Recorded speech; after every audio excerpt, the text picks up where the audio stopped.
Hello guys, pag-usapan lang natin ng breaking news na kumakalat nga naman guys sa social media. Ayon kasi guys sa balita, Kat din sipag-sipagan may pressure sa kanilang comeback ngayon 2025. Dahil ang dami na kasi guys issue at intrigang kumakalat dahil hindi na makaya umano guys ng mga netizens at ng mga Kat din fans. Kaya nga naman guys sinasabi nila peste naman kasi itong mga Kat din dahil sobra kung magbigay sila ng unlimited na mga ayuda na talagang kikiligin ka ng sobra-sobra at siguradong matatamaan ka at may inlove ka dahil sa kanilang pinapakita.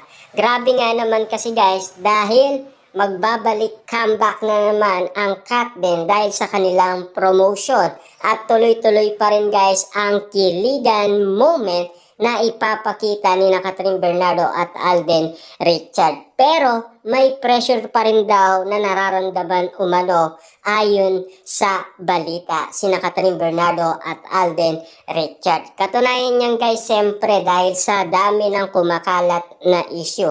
Lalong-lalo na guys siyempre nadadagdagan ang kanilang impormasyon dahil sa mga nakakilala umano kina Catherine Bernardo at Alden Richard. Tulad na lang guys ng pinapakitang reaction ni na Mami Min Bernardo at Direk Cathy. Grabe nga naman kasi guys ang mga moment na talagang kikiligin ka ng sobra-sobra.